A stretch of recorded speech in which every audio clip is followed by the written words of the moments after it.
For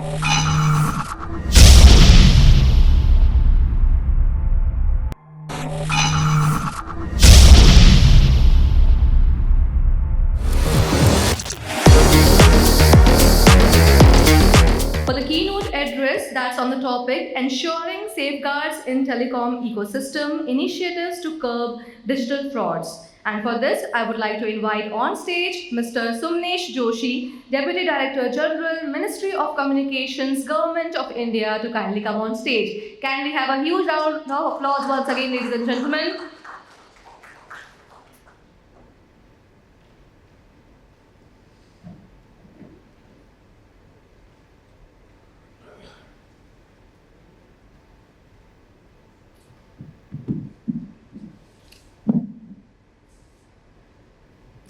Respected Lieutenant General Pant, Madam Anjana Sinha, all senior officers, ladies and gentlemen, and thank you Cyber Express for inviting me here to share what Ministry of Communication, Government of India is doing to curb the digital fraud.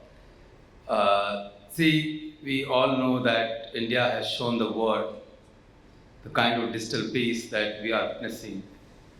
Lots of things are happening in India, in the digital ecosystem, so many transactions. But I can say we have shown to the world that how we can deliver the service in the digital form, paperless, cashless, presenceless manner. And we are witnessing lots of data that keeps generating from various systems, and simultaneously what we are seeing in the system that cyber crimes are increasing. Last 10 years, it has increased 20 times. So what we can do to curb this menace and provide a safe and robust delivery of the services to the resident. The kind of ecosystem we have, 1 billion plus bank accounts, 1.4 billion digital identity, that is Aadhaar, and 1.2 billion mobile phone. This jam trinity is creating this presenceless system. And then the proliferation of the broadband connectivity, 900 million broadband connections available, and the smartphone penetration, more than 700 million smartphone. Because if you just see, long back, when there's no smartphone, nothing, so there's no cyber crime at all, because how to connect the people? What we are hearing, like digital arrest sort of thing, and phishing messages, and someone is calling and pretending someone. All these frauds are happening because of the empowerment of the citizen with this digital technology. So this, of course, it has the advantage, but people are there just to fraud you. So with this penetration, now onus is on us that how we can prevent all these things. And it's not a simple thing. It requires the support of everyone in the ecosystem, right from the consumer to the entity who is delivering and whosoever is coming into the system in the chain. Everyone has their own way how we can support it.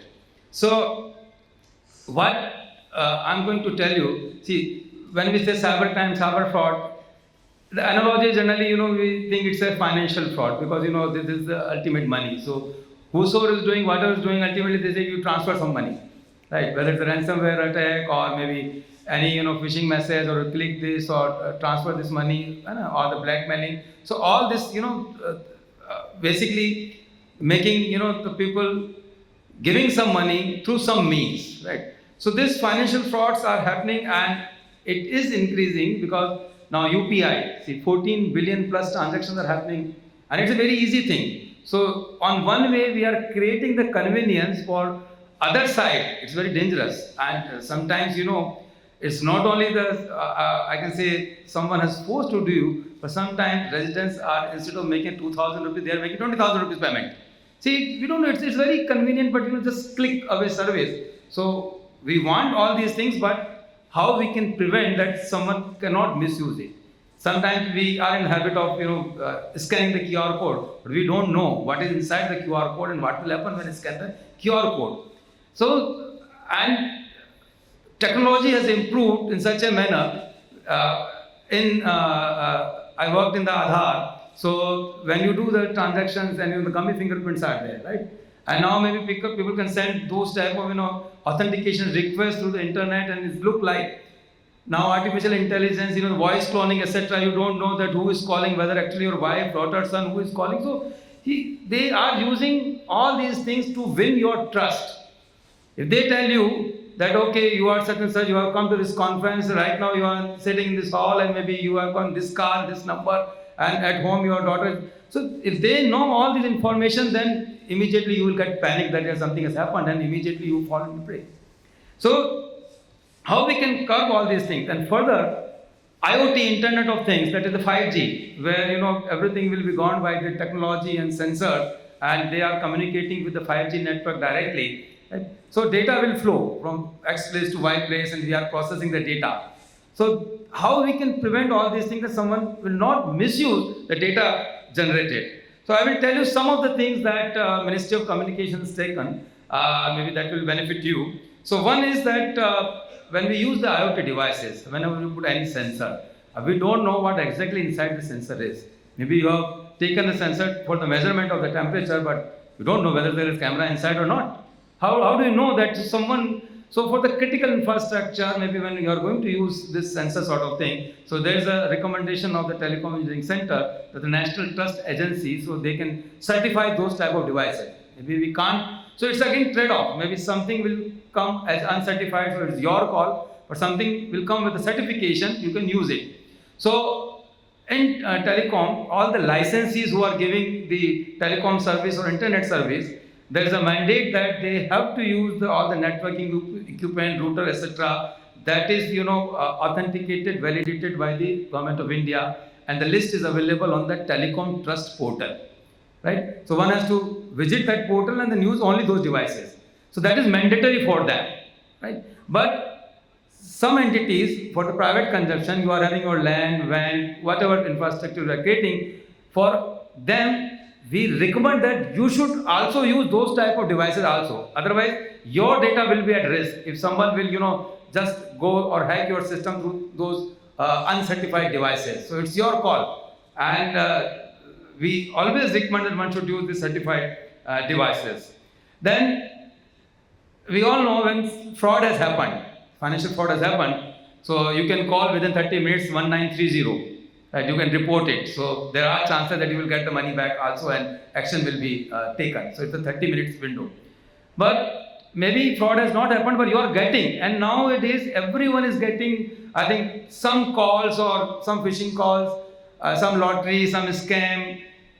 Maybe you are getting the SMS that first you will get the SMS that 10,000 rupees credited in your bank account. Then 10,000 rupees come. The next call will come कि बेटा मैंने अभी आपको 10,000 रुपए भेजे हैं, आपके पापा ने 2,000 रुपए और भेजे हैं. Then you get the 2,000 rupees message. Then the again call will come, बेटा just check it is 20,000 rupees has come. So 18,000 वापस कर दो जल्दी से. Right? So see all these things, they are just making use of the system and winning the trust. And if they know father's name or something or exact location, and one can believe, right? So all these things. So how to report these sort of things, right? Whether any message has come or fraudulent call has come. So Ministry of Communication has developed a portal called Sanchar Sathi. So you can log in and report those numbers or those screenshots that we have received this message or this fraudulent call. So at the back end, the data is coming and we are doing all the analysis, right, using the algorithm, and we are getting those numbers verified at the back end, and we are disconnecting or deactivating those numbers, and the action will be taken, right? So it's a continuous process. So we want more and more feedback from the customer whenever they are getting these type of calls. So here we require the support of the entire ecosystem to educate or aware their customers. Whenever you get all these sort of things, kindly report on the Chakshu portal, that is Sanchar Sathi portal, on 1930. The next is that the mobile has become a very critical device to consuming the services.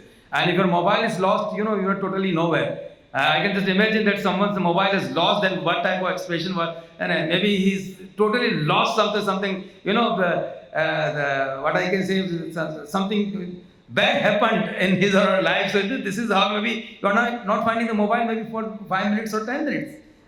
What treasure is there inside the mobile? So how to report it, right? Immediately, maybe one can misuse that mobile.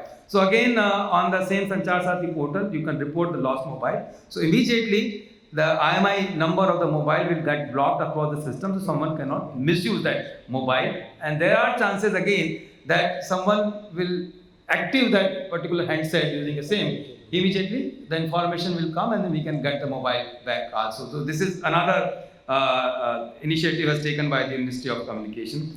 Then long back, right now you are getting the mobile using the eKYC, electronic KYC, using the Aadhaar authentication. But earlier it's a paper-based KYC. So still I am not aware that, or you are not aware that who has used those paper documents to get more SIMs. So how do you know that how many mobile connections are working on your name?